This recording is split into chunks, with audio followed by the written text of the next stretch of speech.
Pentecost के बाद 12वां रविवार है और आज की इबादत में आप सबका स्वागत है। आज स्वतंत्रता दिवस मना रहे हैं। स्वतंत्रता दिवस के उपलक्ष्य में जब हम सब परमेश्वर को धन्यवाद दे रहे हैं तो परमेश्वर ने हम सबको एक आज़ाद देश में रखा है। इसके लिए हम परमेश्वर को धन्यवाद देते हैं। आज का विषय हमको दिया गया है thanksgiving for the freedom which can be only preserve by discipline and self sacrifice. उस आज़ादी के लिए हम धन्यवाद दें जो केवल अनुशासन और स्वयं त्याग से सुरक्षित रखी जा सकती है।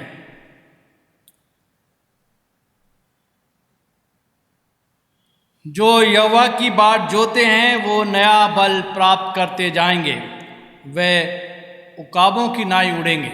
आइए अपनी आराधना को हम शुरू करें और इस समय हम सब मिलकर भजन गाएंगे। प्रभु का दर्शन पाके भाई लग जा सेवा में। प्रभु का दर्शन, प्रभु का दर्शन पाके भाई लग जा सेवा में। प्रभु का दर्शन, प्रभु का दर्शन पाके भाई लग जा सेवा में। भारत वर्ष बुलावे तुझको, आ बचा मुझको। भारत वर्ष बुलावे तुझको, आ बचा मुझको। आत्माएं मरती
अशारवानी की किताब से हम सेक्शन 3, 4 और 5 सब साथ मिलकर पढ़ेंगे।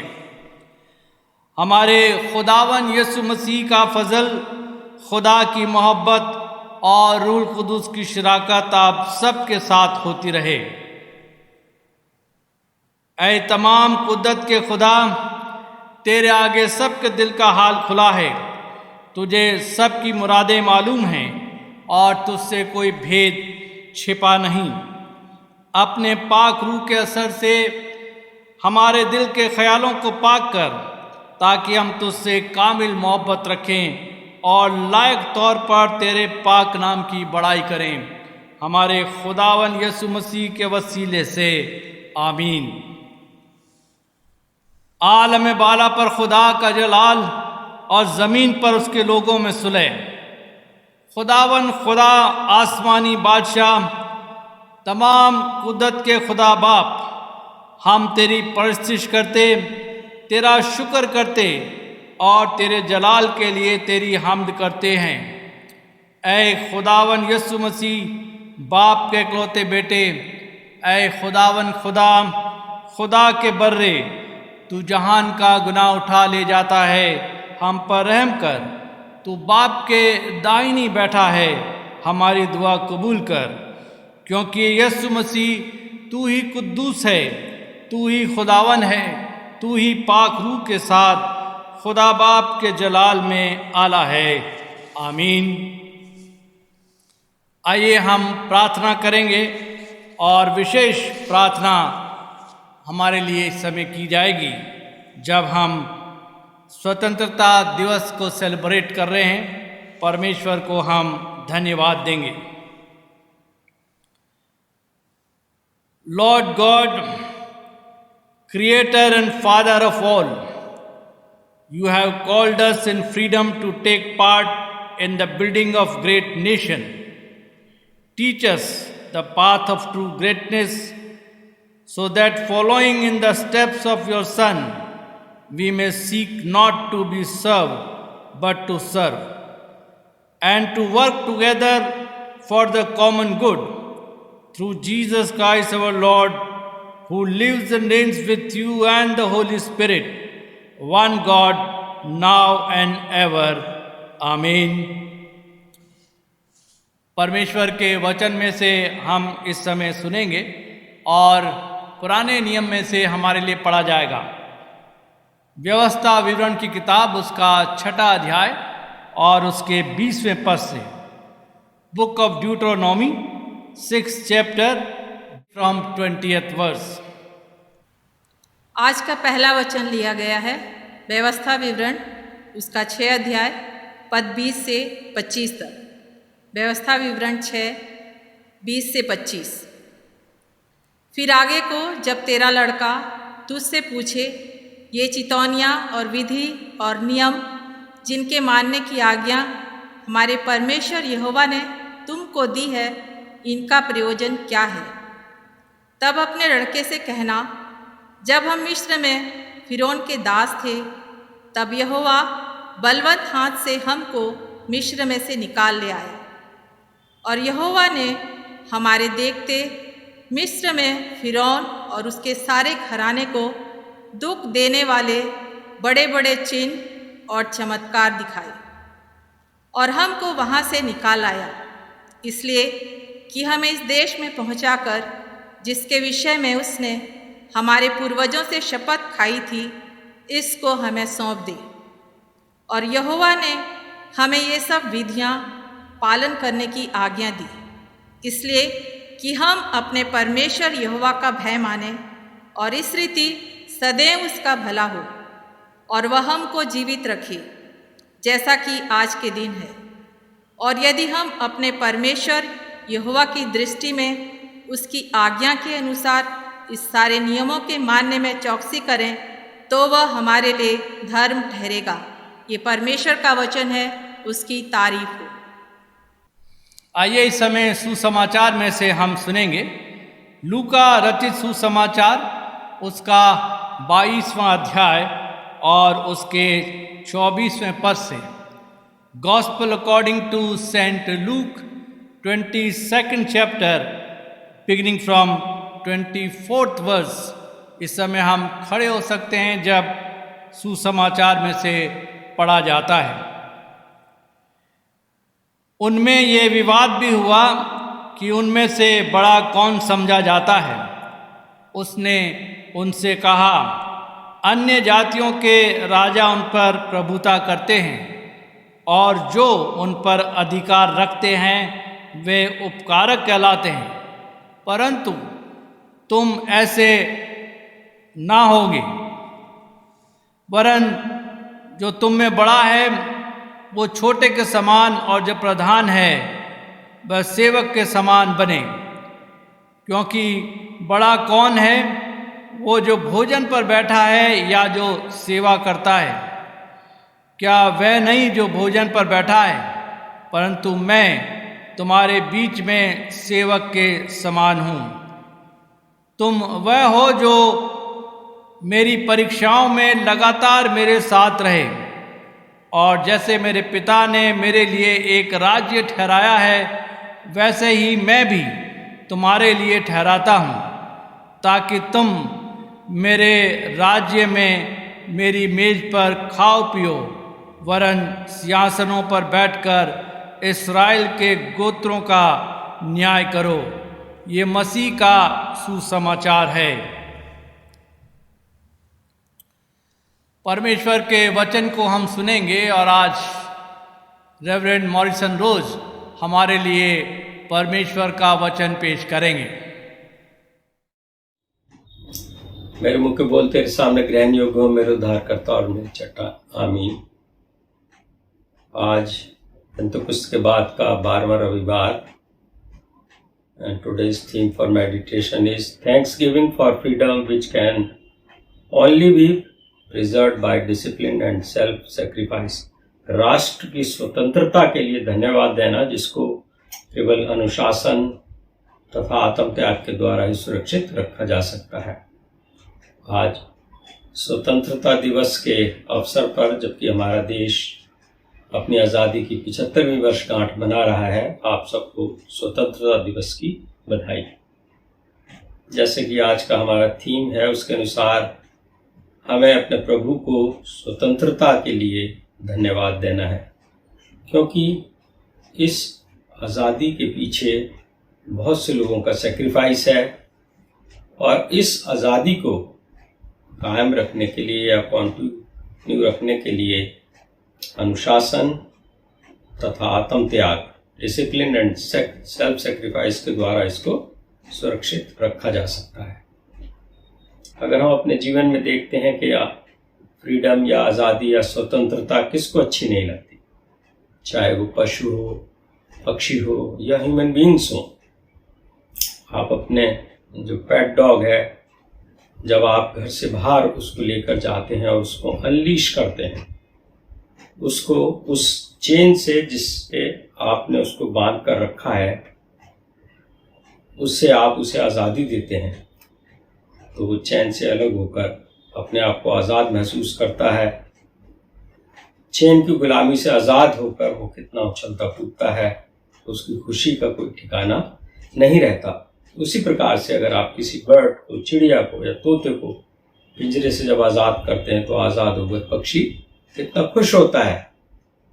उसे आप कितना ही बुलाओ, उसको अच्छे दाने या पानी का लालच दो, वो वापस लौटकर नहीं आता। इसी प्रकार से संसार का हर व्यक्ति जिसे गुलामी से आज़ादी मिले हो, वो उसे सेलिब्रेट करता है। संसार के ऐसे बहुत से देश हैं जिन्हें आज़ादी मिली है, और वो सब अपनी आज़ादी के दिन को बहुत जोश, जश्न और तैयारी के साथ सेलिब्रेट करते हैं। आज हमारा देश अपनी आज़ादी की 75वीं वर्षगांठ को मना रहा है। आज हम आज़ाद हैं, और यह हम सब के लिए बहुत बड़ी बात है।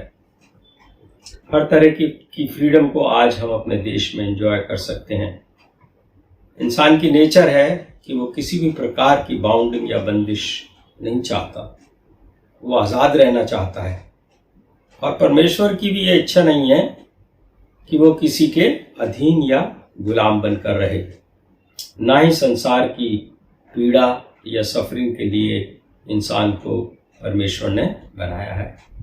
अगर हम उत्पत्ति की पुस्तक उसका पहला अध्याय उसके 27 और 28 पद को देखते हैं, जो वहां पर हम पढ़ते हैं कि जब परमेश्वर ने मनुष्य को अपने स्वरूप के अनुसार उत्पन्न किया, नर और नारी करके उसने मनुष्यों की सृष्टि की, तो परमेश्वर ने उनको आशीष दी और कहा, फलो फूलो और पृथ्वी पर भर जाओ और उसको अपने वश में कर लो और सब पशु पक्षी और रेंगने वाले जानवरों पर आप अपना अधिकार रखो। अर्थात हर प्रकार की फ्रीडम जो है परमेश्वर ने उस समय इंसान को दी और कहा, एंजॉय करो। परमेश्वर ने मनुष्य को कभी नहीं सिखाया कि तुम दूसरे मनुष्य को गुलाम या स्लेव बना लो। मनुष्य की आज़ादी को ना छीने। उत्पत्ति की पुस्तक उसका 3 अध्याय 18 पद में भी हम पढ़ते हैं कि जब परमेश्वर ने आदम और यहोवा को बनाया तो उन्हें हर प्रकार की आज़ादी दी, परंतु उन्हें एक काम करने के लिए मना किया कि आप जो है एक पर्टिकुलर पेड़ का फल ना खाएं। परमेश्वर ने उन्हें फ्रीडम तो दी, परंतु डिसिप्लिन के साथ। परंतु आदम और हव्वा ने नियम को तोड़ा और परमेश्वर ने उनको इसके लिए दंडित किया। बाइबल में हम पाते हैं कि प्रभु यीशु मसीह ने बीमारों को चंगाई दी, अर्थात वो लोग जो सफ़र कर रहे थे उनको बीमारी से आज़ादी दिला दी। हमने भी अपने जीवन में महसूस किया है कि जब हमें कोई बीमारी जकड़ लेती है और हम उससे छुटकारा पाना मांगते हैं तो हमारे अंदर एक भावना जागृत होती है कि हम बीमारी के गुलाम हो गए हैं और हम उससे तुरंत आज़ाद होना चाहते हैं।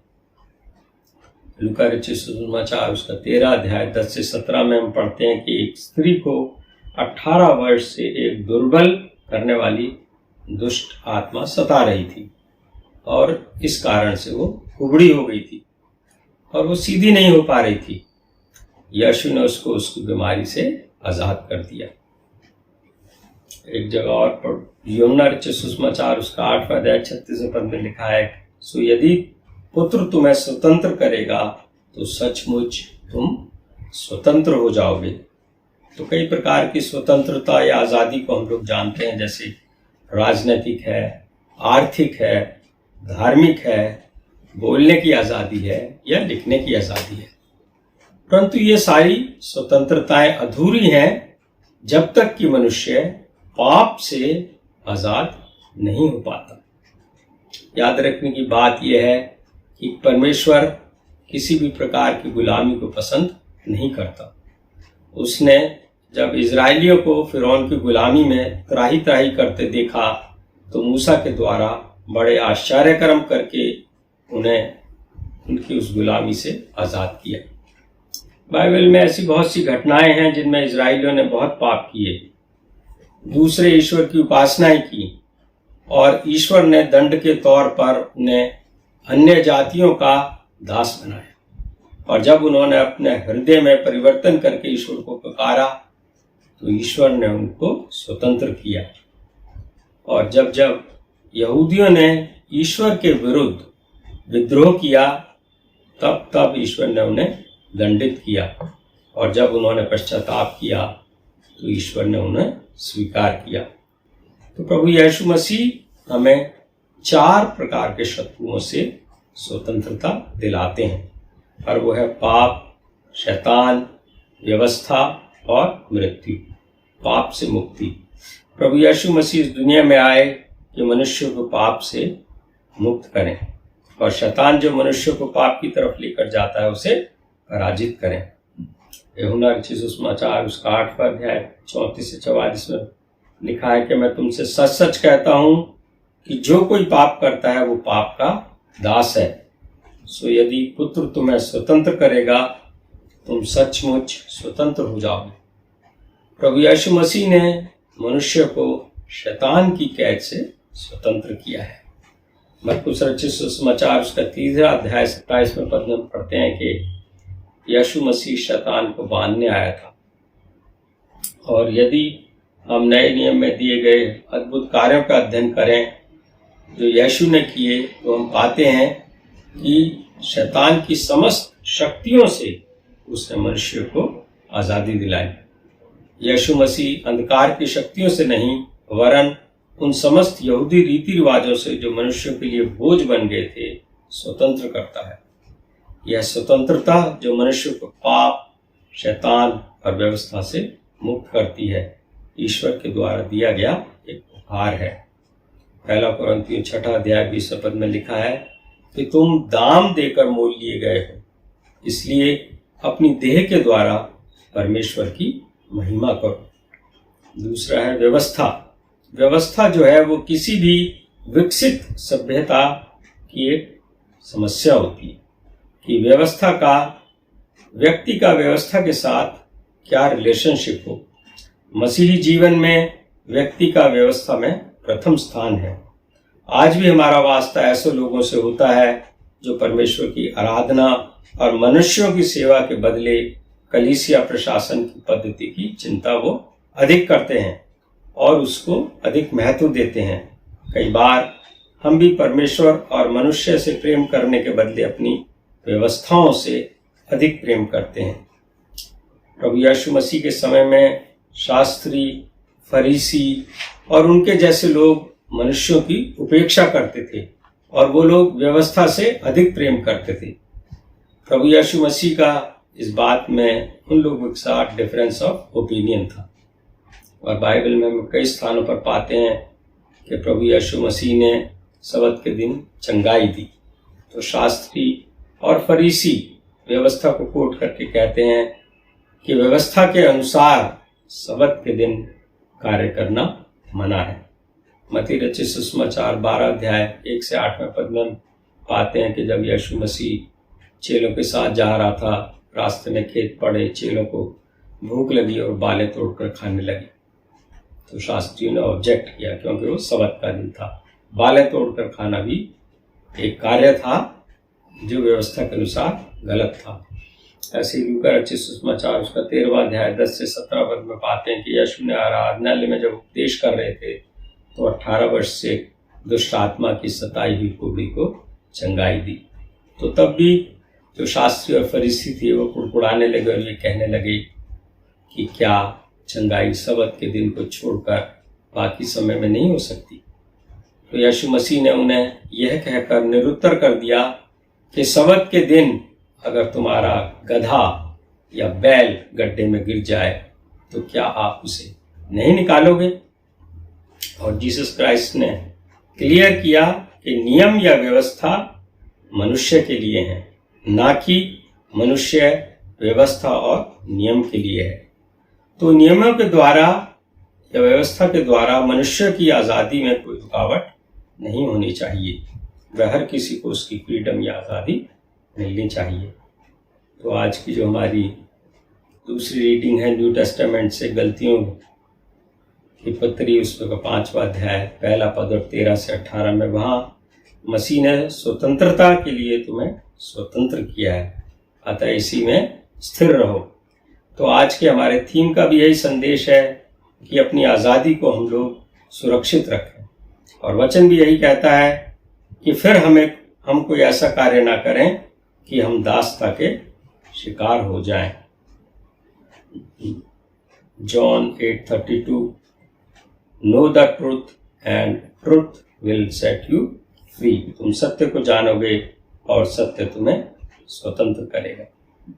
आज के जब हम गॉस्पेल पैसेज को देखते हैं उसमें प्रभु यीशु मसीह के पकड़वाए जाने से ठीक पहले यीशु चेलों के साथ प्रभु भोज किया था और प्रभु भोज के बाद चेलों के बीच में एक वाद विवाद हो गया, डिस्प्यूट हो गया कि उनमें बड़ा कौन है।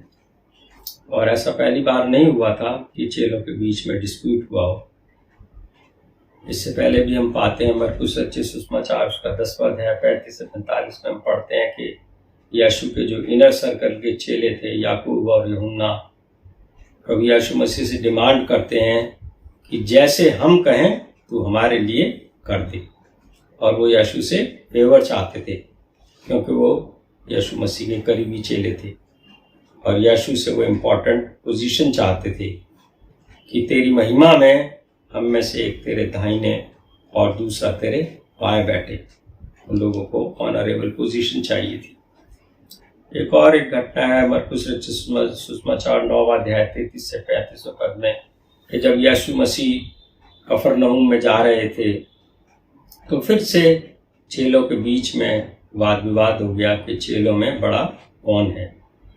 और हम सब जानते हैं जो भी बड़ा होता है, बड़े होने की लाइफ में प्रिविलेजेस होते हैं, लेकिन यीशु मसीह ने उनको समझाया कि यदि कोई बड़ा होना चाहे तो वो पहले सबसे छोटा और सबका सेवक बने। तो यीशु ने चेलों के बीच के डिस्प्यूट को आसानी से सुलझा दिया। तो आज के गॉस्पेल पैसेज में भी हम पाते हैं कि चेलों के बीच में डिस्प्यूट हो गया कि बड़ा कौन है। ऐसा लगता है कि चेलों का जो कंसर्न था वो उनकी पब्लिक इमेज क्या है, वो दूसरों की नज़रों में कैसे दिखते हैं। शायद यह मनुष्य की कमजोरी है कि वो चाहे कितना भी गलत क्यों ना हो, चाहे वो हमारे पॉलिटिकल लीडर्स हों या हमारे धार्मिक अगुवे हों, सब यही चाहते हैं या हम खुद भी यही चाहते हैं कि हमारी पब्लिक इमेज जो है वो अच्छी बनी रहे और जब रेटिंग हो तो हर एक को 10 आउट ऑफ 10 नंबर मिले। हो सकता है चेले भी ऐसा ही सोचते हो कि पब्लिक में उन्हें इम्पोर्टेंट या ग्रेट समझा जाए। उन्हें अपनी प्रशंसा और पब्लिक का प्रेम चाहने के लिए विवाद होगा। उनका विवाद होगा पोजीशन, अथॉरिटी और पावर का। हो सकता है वो नंबर वन बनना मानते हो कि यीशु का राइट हैंड बनने की इच्छा उनके मन में होगी। चेलों की सोच थी कि एक दिन यीशु मसीह राजा बनेंगे और हम उनके कैबिनेट में चीफ या प्राइम मिनिस्टर बनेंगे। तो यीशु मसीह ने चेलों के साथ आने वाले समय को शेयर किया था कि आने वाले समय में उनके साथ विश्वासघात होगा, उन्हें कष्ट सहना पड़ेगा, उन पर सताव होगा और अंत में उनकी मृत्यु होगी। यीशु चेलों को फिर से समझाते हैं कि उनका जो राज्य है, स्पिरिचुअल किंगडम जो है, वो आध्यात्मिक राज्य होगी, ना कि अर्दली किंगडम, सांसारिक राज्य। परंतु यीशु मसीह के चेले जो थे इस बात को समझ नहीं सके। चेलों का अपना व्यू था राज्य या किंगडम के लिए। उनकी सोच या विजन था कि एक दिन प्रभु यीशु मसीह पूरे संसार पर राज्य करेंगे और चेले उस राज्य के लीडर्स होंगे। और इसीलिए उनके बीच में नंबर 1 बनने का विवाद या डिस्प्यूट था। लेकिन यीशु मसीह ने समझाते हैं कि जो बड़ा या प्रधान होना चाहता है वो सबसे छोटा बने और वो सबका सेवक बने। 27वें पद में हम पाते हैं प्रभु यीशु मसीह कहते हैं कि बड़ा कौन है, वह जो भोजन पर बैठा है या वह जो सेवा करता है? क्या वो नहीं जो भोजन पर बैठा है, परंतु मैं तुम्हारे बीच में सेवक के समान हूँ। तो पृथ्वी पर अन्य लोगों के बीच में रहने वालों का जो कंसर्न है वो पोजीशन, पावर या अथॉरिटी पर होता है। ग्रीक और रोमन्स के समय में जो रूलर्स थे उनके बीच में भी पब्लिक इमेज का इशू था। वो लोगों की नज़रों में क्या है, अच्छे बनकर रहना मांगते थे। जैसे रोम में एक कोलोसियम बनाया और लोगों को वहाँ पर इनवाइट करते थे एंटरटेनमेंट के लिए। वहाँ पे इवेंट्स ऑर्गेनाइज होते थे और वो लोग फ्री में ऑर्फनेज और विडोज के बीच में भोजन बंटवाते थे। जैसे कि हमारे देश में भी खासकर कोरोना पीरियड में आपने देखा होगा, not all but many NGOs और इंडिविजुअल्स और political party given free food और they had given the ration to the needy people for improving their public images। अपनी इमेज को अच्छा बनाने के लिए कोरोना काल में बहुत से लोगों ने इस प्रकार के कार्य किए। यीशु मसीह चेलों को समझाते थे कि यीशु के चेलों और अनुयायियों को पोजीशन, पावर, अथॉरिटी या ग्लोरी या लोगों की प्रशंसा के लिए कार्य नहीं करना है। पहला पत्रस उसका 5वां अध्याय 2 पद में हम पाते हैं कि परमेश्वर के उस झुंड की जो तुम्हारे बीच में है रखवाली करो, बिकम ए गुड शेपर्ड। और 3 पद में लिखा है कि जो लोग तुम्हें सौंपे गए हैं उन पर अधिकार न जताओ, वरन झुंड के लिए आदर्श बनो। Be a good servant. रचित सुसमाचार उसका 13 अध्याय 4 और 5 पद में पढ़ते हैं कि भोजन पर से उठकर यीशु ने अपने ऊपर के कपड़े उतारे, अंगोछा लेकर अपनी कमर में बांधी तथा पानी से चेलों के पैर धोए और पहुंचे। तो पतरस ने यीशु से कहा, हे प्रभु, क्या तू मेरे पांव धोता है? तो इस घटना के द्वारा प्रभु यीशु मसीह चेलों को सिखाना मांगते थे कि बड़ा होने के लिए छोटा और सबका सेवक बनना चाहिए। रचित सुसमाचार 20वां अध्याय 28 पद में लिखा है, Jesus didn't come to be served but to serve. मनुष्य का पुत्र इसलिए नहीं आया कि उसकी सेवा टहल की जाए, वो इसलिए आया कि वो आप सेवा टहल करे। Service means self denial and sacrificial love.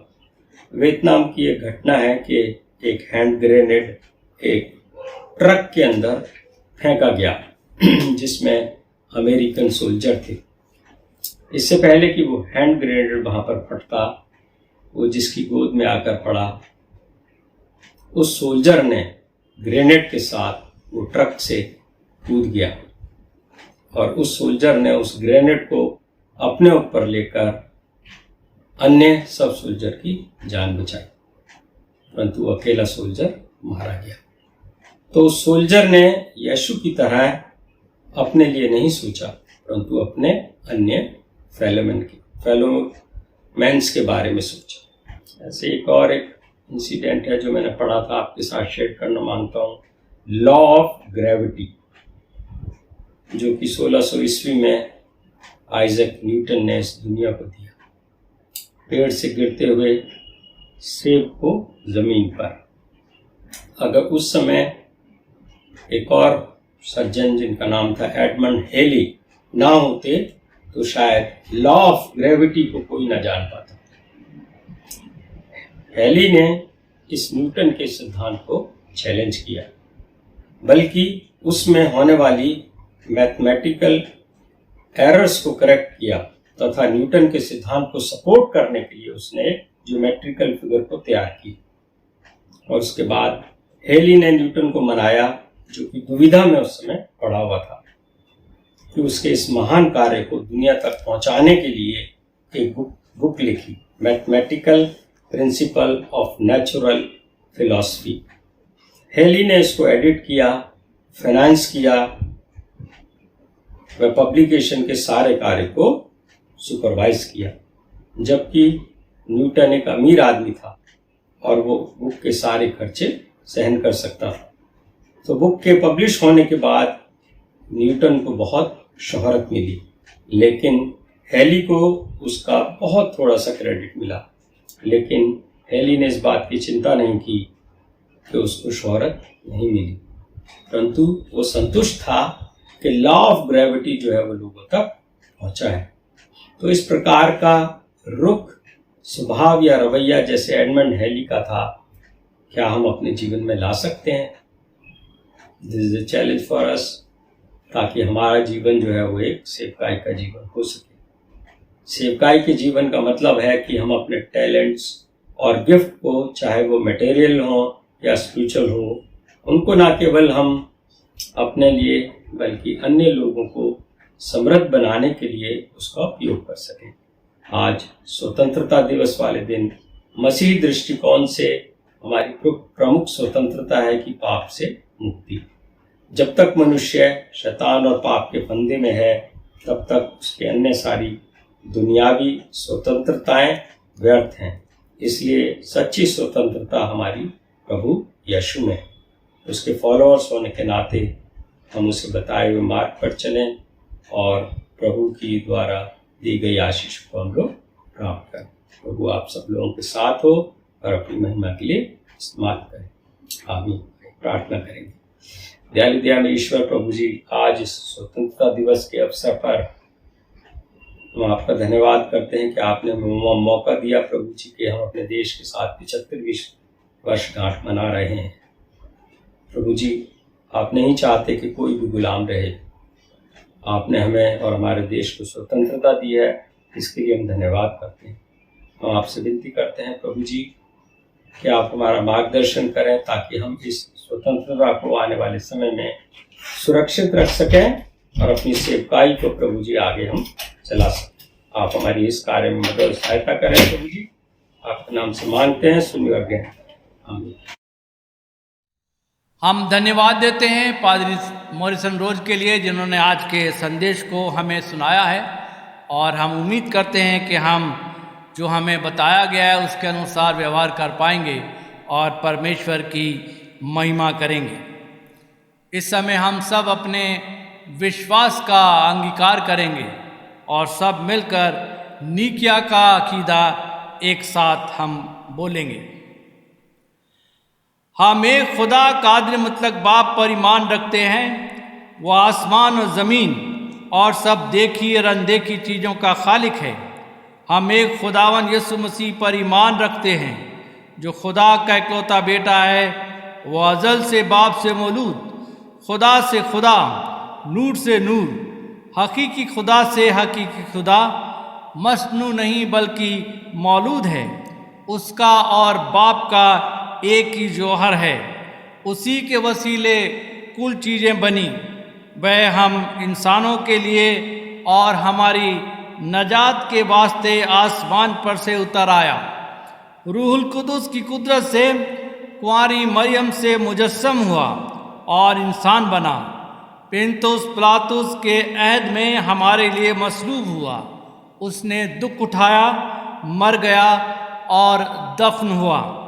तीसरे दिन पाक नबिश्तों के बेमुजिब जी उठा, आसमान पर चढ़ गया। वह बाप के दाहिने बैठा है। वह जलाल के साथ जिंदों और मुर्दों की अदालत के लिए फिर आएगा और उसकी सल्तनत कभी ख़त्म ना होगी।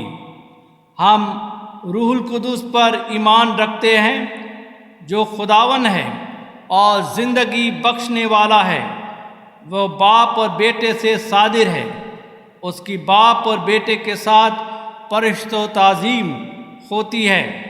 वो नबियों की ज़बानी बोला। हम एक पाक कैथोलिक और रसूली कलीसिया पर ईमान रखते हैं। हम एक बपतिस्मे का जो गुनाहों की माफ़ी के लिए है इकरार करते हैं और मुर्दों की क़यामत और आइंदा जहान का इंतज़ार करते हैं। आमीन। इस समय सिफारशी दुआएं पेश की जाएंगी।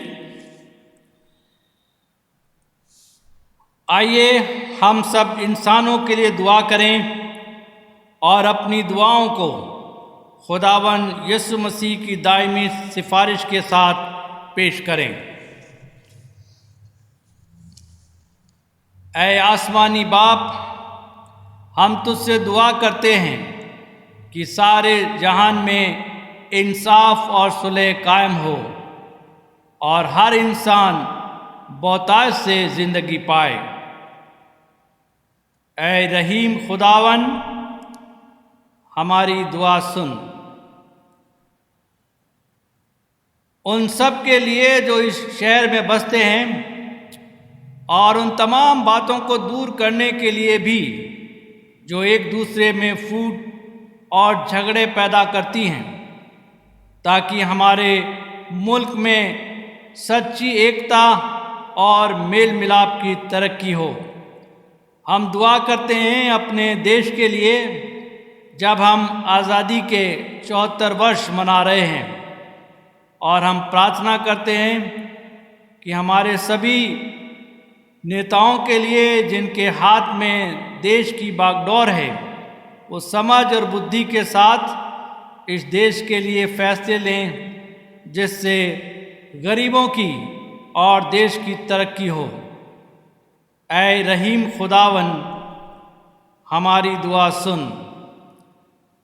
उन सब के लिए जो खेती बाड़ी उद्योग धंधे या व्यापार में लगे हुए हैं, सब मजदूरों और कारीगरों के लिए और उन सारे लोगों के लिए जो हमारी ज़रूरतों को पूरा करते हैं। ऐ रहीम खुदावन, हमारी दुआ सुन। तमाम उस्तादों, पढ़ने वालों, साइंसदानों, लेखकों, हुनरमंदों और उन सब के लिए भी जो दूसरे लोगों के दिलो दिमाग पर असर डालते हैं। ऐ रहीम खुदावन, हमारी दुआ सुन। उन सब के लिए जो दुख या तकलीफ उठा रहे हैं, बेरोजगार हैं, गरीब और भूखे हैं, मोहताज या कुचले हुए हैं, जो बीमार या मरने के करीब हैं, और उन सब के लिए भी जो उनकी मदद करते हैं। ऐ रहीम खुदावन, हमारी दुआ सुन। उन सब के लिए जिन्हें इस मुल्क और दूसरे मुल्कों में इख्तियार दिया गया है, ख़ासकर हमारे राष्ट्रपति, प्रधानमंत्री, इस सूबा के गवर्नर और मुख्यमंत्री, और उन सब के लिए भी जो किसी भी तरह से इख्तियार रखते हैं। ऐ रहीम खुदावन, हमारी दुआ सुन। सब मसीह लोगों की एकता और मेल मिलाप के लिए और दुनिया में उनके मुनासिब तौर से गवाही देने और खिदमत करने के लिए। ऐ रहीम खुदावन, हमारी दुआ सुन। इस मुल्क में तेरी तमाम कलीसियाओं के लिए, उसकी काउंसिलों और रहनुमाओं के लिए,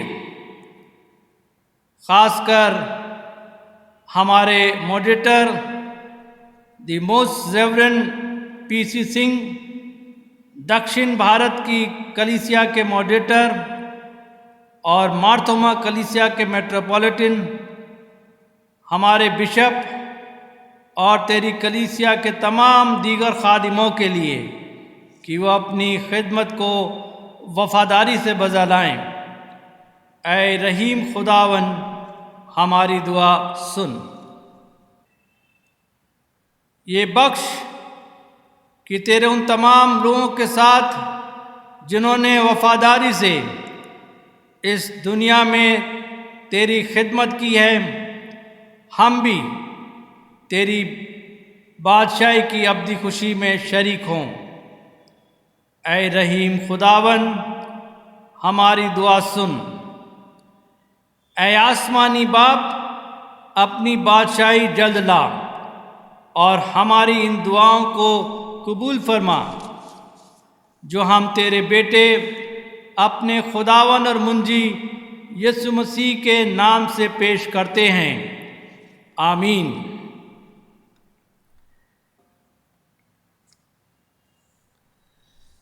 आइए इस समय हम सब मिलकर एक और गीत गाएंगे, और जब हम इस गीत को गाते हैं उस समय हमारा दान स्वीकार किया जाएगा। हम होंगे कामयाब।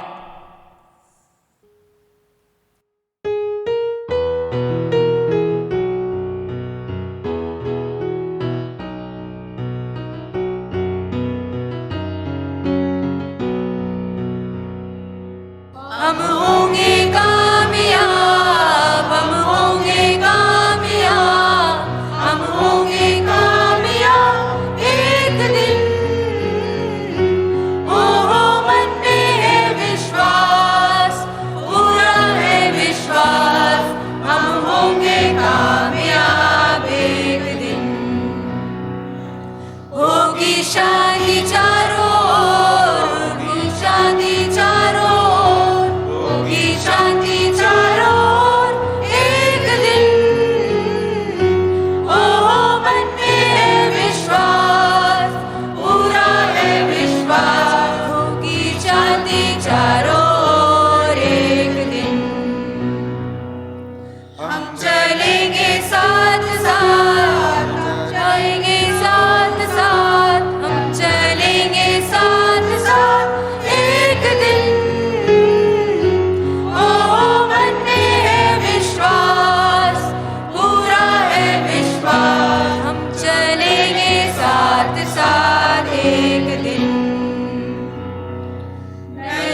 कलीसिया से संबंधित कुछ सूचनाएं हैं।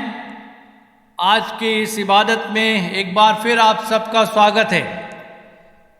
जब हम इंडिपेंडेंस डे के ऊपर वर्शिप कर रहे हैं, परमेश्वर को हम धन्यवाद देते हैं पिछले 74 वर्षों के लिए कि हमको आज़ाद देश के अंदर रखा गया है। हम उन सभी शहीदों के लिए धन्यवाद देते हैं, उन व्यक्तियों को याद करते हैं जिन्होंने अपना योगदान देश को आज़ाद कराने में दिया है। उनकी कुर्बानी के लिए परमेश्वर को धन्यवाद देते हैं और हम प्रार्थना करते हैं हमारे वर्तमान नेताओं के लिए कि परमेश्वर उनको तंदुरुस्ती और बुद्धि दे कि जो भी फैसले लिए जा सकते हैं और लिए जाते हैं उसमें देश की तरक्की हो। हमारी आराधना इसी तरह से ऑनलाइन वर्शिप जो हमारी चल रही है चलती रहेगी, और जब कभी भी हमको इंस्ट्रक्शंस सरकार की तरफ से मिलेगा उसके बाद हम इसमें तब्दीली करेंगे। मेहरबानी से आप सभी जो आराधना में सम्मिलित होते हैं, आप इसी समय पर आराधना में सम्मिलित होइए और मैं आप सबका धन्यवाद देता हूं क्योंकि हम सब लोग आज के दिन परमेश्वर को समर्पित करते हैं और आराधना में सहपरिवार उसके साथ सम्मिलित होते हैं। हमारा चर्च का ऑफिस मंडे से सैटरडे तक सवेरे 10 बजे से शाम को 5 बजे तक खुला रहता है। जो लोग विज़िट करते हैं ऑफिस के अंदर किसी काम के लिए वो आ सकते हैं और जो भी कार्य उनको करना है वो जो है पूरा किया जाएगा। आइए हम प्रार्थना करें।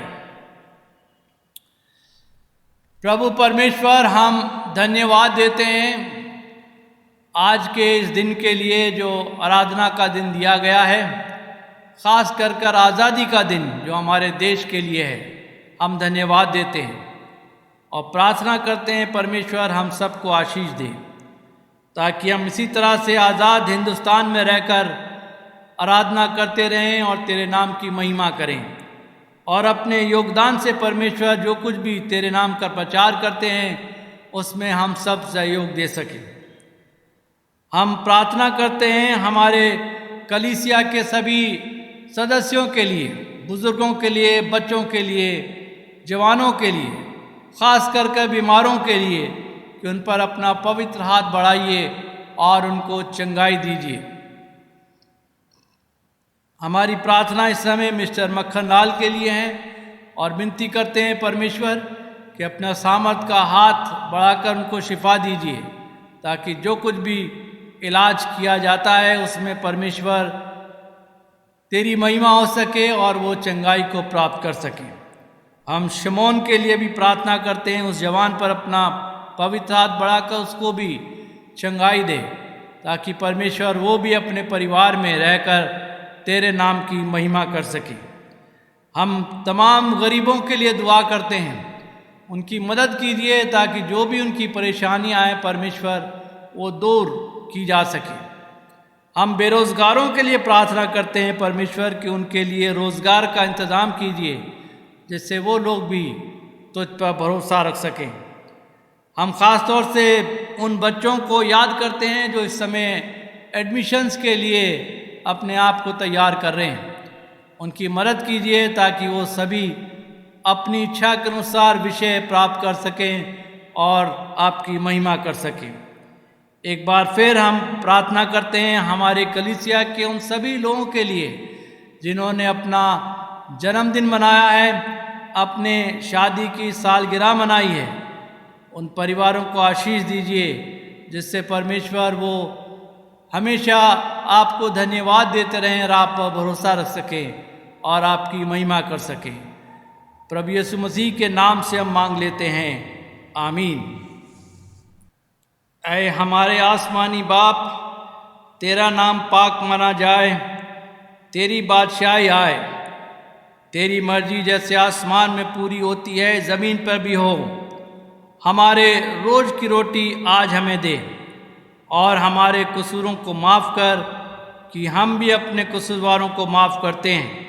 हमें आजमाइश में न पड़ने दे बल्कि बुराई से बचा, क्योंकि बादशाही और कुदरत और जलाल अबद तक तेरा ही है, आमीन। खुदा का इत्मीनान जो समझ से बिल्कुल बाहर है, तुम्हारे दिलों और ख्यालों को खुदा उसके बेटे हमारे खुदावन यीशु मसीह की पहचान और मोहब्बत महफूज रखे, और कादिर मुतलक खुदा बाप, बेटे और रूह कुदुस की बरकत तुम पर हो और तुम्हारे साथ हमेशा रहे, आमीन। सलामती से जाओ, खुदावन से मोहब्बत रखो और उसकी खिदमत करो, खुदावन मसीह के नाम से, आमीन। एक बार फिर हम परमेश्वर को धन्यवाद देते हैं, क्योंकि आज हम आज़ादी के दिन जो हमारा स्वतंत्रता दिवस है उसमें आराधना कर रहे हैं, और इंडिपेंडेंस डे के लिए हम परमेश्वर को धन्यवाद देते हैं, स्तुति करते हैं, प्रशंसा करते हैं। इस समय हम सब मिलकर राष्ट्रीय गान गाएंगे और हम सब अपनी अपनी जगह पर खड़े होंगे जिस समय राष्ट्रीय गान गाया जाता है। जन गण मन अधिनायक जय हे, भारत भाग्य विधाता। पंजाब सिंध गुजरात मराठा, द्राविड़ उत्कल बंगा, विंध हिमाचल यमुना गंगा, उच्चल जलधि तरंगा।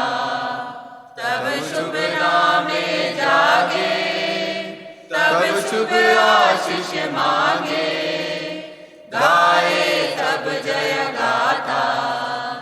जन गण मंगलदायक जय हे, भारत भाग्य विधाता। जय हे जय हे जय हे, जय जय जय जय हे। हम परमेश्वर का धन्यवाद देते हैं। परमेश्वर महान और सर्वशक्तिमान है, वो हम सब पर दया करता है। जब हम उससे पुकारते हैं तो वो हमारी सुनता है, हमें चंगाई देता है। ऐसी ही एक गवाही हम हमारे चर्च के सदस्य मिसेस और मिस्टर कल्याण पीटरसन के साथ सुनेंगे।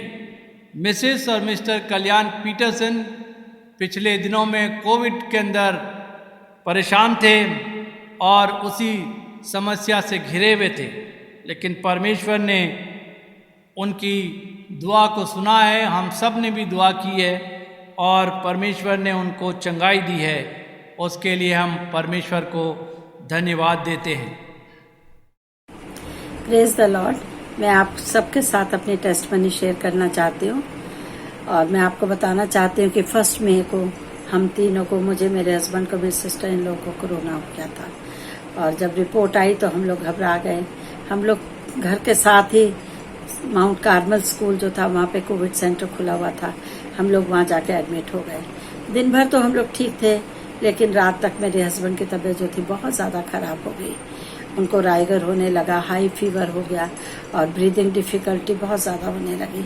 बच्चे लगातार हमारे टच में थे और बच्चों का फ़ोन आया, उन्होंने पूछा कि मासी आप लोग सब कैसे हो। मैंने बोला बेटा मौसा तो ठीक नहीं, उनकी तो कंडीशन बहुत ज़्यादा ख़राब है। उसने कहा मासी उनको तो एकदम हॉस्पिटल में एडमिट करना पड़ेगा। मैंने कहा बेटा कौन से हॉस्पिटल में एडमिट करूंगी और कैसे सब होगा। उसने कहा आपको परेशान होने की ज़रूरत नहीं, आप सिर्फ हाँ कह दो, बाकी सब कुछ हम लोग देख लेंगे। मैंने कहा ठीक है बेटा, तो जैसा आप ठीक समझते आप लोग करो। उसके बाद उसने अपने हस्बैंड से बात की। उसके हस्बैंड फरीदाबाद हॉस्पिटल में डॉक्टर हैं और वो इमरजेंसी के इंचार्ज भी हैं। उन्होंने अपने वहाँ फ़ोन किया और वहाँ पता चला आईसीयू में बेड नहीं है। उन्होंने कहा इमरजेंसी में साइड रूम जो है वो उनके लिए तैयार कर दिया जाए। और उसके बाद उनका फ़ोन आया कि हमने एम्बुलेंस का अरेंजमेंट कर दिया मनीष ने, और अब मासी आप मौसा को अकेले ही भेजना, आप लोग साथ मत आना उनके। मैंने कहा ठीक है। तो वो अकेले गए, कंडीशन बहुत ख़राब थी। रात के 1 बजे वहाँ पहुँचे तो वहाँ देखा कि रोहन और मनीष पहले से पहुँचे हुए थे। तो वहाँ जाते उनको एडमिट किया गया, उनका ट्रीटमेंट शुरू किया गया और उनको रात भर जब उन्होंने उनकी देखभाल करी, लेकिन उनकी कंडीशन और भी ज़्यादा ख़राब होने लगी। सुबह तक बहुत ज़्यादा कंडीशन खराब हो चुकी थी। उनका फ़ोन आया मुझे, मासी जल्दी से जल्दी पहुंचो, मौसा की तबीयत बहुत ख़राब है। मैं जल्दी से कैब करके वहाँ पहुंची। वहाँ जाके देखा डॉक्टर राउंड पे थे। डॉक्टर ने मुझे बोला आपके हस्बैंड सीरियस है और हमें उनको बहुत से इंजेक्शन देने हैं, आपकी परमिशन के बिना हम लोग नहीं दे सकते। और उनके लंग्स 75% खराब हो चुके हैं और देखिए बिल्कुल सफ़ेद पड़ चुके हैं और थोड़ा सा हिस्सा बचा जो कि अंदर ही अंदर ब्लीड कर रहा है और उनके कफ में भी ब्लड स्टेन आने लगे थे। दिन ब दिन उनके टेस्ट होते थे, बार बार सैंपल जाते थे, लेकिन उनकी जो रिपोर्ट जो थी वो ठीक नहीं आती थी, खराब ही आती थी। लेकिन हम परमेश्वर का धन्यवाद करते हैं कि वो हमारी प्रार्थनाओं को सुनता है। और उसके बाद जब डॉक्टर उनकी कंडीशन के लिए मुझे बता रहे थे तो मुझे कोई डर, कोई भय नहीं था, क्योंकि मुझे प्रभु ने थाम के रखा हुआ था और मैं बिल्कुल शांत थी। अगर दुखी थी तो सिर्फ उनकी सांसों को देख के मैं दुखी हुआ करती थी, जो कि बहुत तेज चल रही थी और मैं बहुत परेशान थी। मैं प्रभु से कहती थी, प्रभु तूने तो पूरी दुनिया को ऑक्सीजन दी है, इनको भी ऑक्सीजन दीजिए, इनकी भी सांसों को ठीक करिए। और प्रभु हमारा महान है जो हमारी प्रार्थनाओं को सुनता है। और उसके बाद फिर देखा कि 6th डे जाके इनका कोरोना टेस्ट हुआ तो पता चला वो नेगेटिव आया है।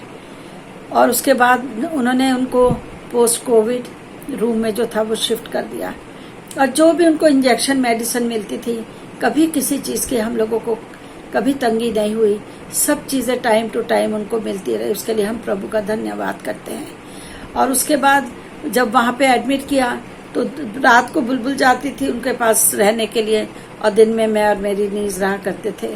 लेकिन जब उनको रूम में शिफ्ट कर दिया, पहले से बेटर हो गए थे, लेकिन तब भी ऑक्सीजन चल रही थी उनकी। उसके बाद उन्होंने बोला कि आप अब मासी घर जाके आराम करो, क्योंकि आपको भी आराम की ज़रूरत है। मैं आपको ये बताना चाहती हूँ कि मैं कब ठीक हो गई, मेरा कोरोना कब ने मतलब ठीक हो गया मुझे पता ही नहीं चला। प्रभु ने मुझ पे अनुग्रह किया, उसके लिए मैं प्रभु का धन्यवाद करती हूँ। मैं धन्यवाद करती हूँ उन तमाम बहन भाइयों का, रिश्तेदारों का, जो कंटिन्यू प्रार्थना में हमारे लिए लगे हुए थे और मुझे फ़ोन कर करके मेरा हौसला बढ़ाया करते थे। उन सब के लिए मैं दिल से धन्यवाद करती हूँ, जिसमें हमारे रिश्तेदार हैं, बहन भाई हैं, हमारे दोस्त हैं, हमारे चर्च के मेंबर हैं, पासवान हमारे, जो लगातार चर्च में हमारे लिए प्रार्थना कर रहे थे। और प्रभु ने सबकी प्रार्थनाओं को सुना और हमें उस सब का जवाब दिया।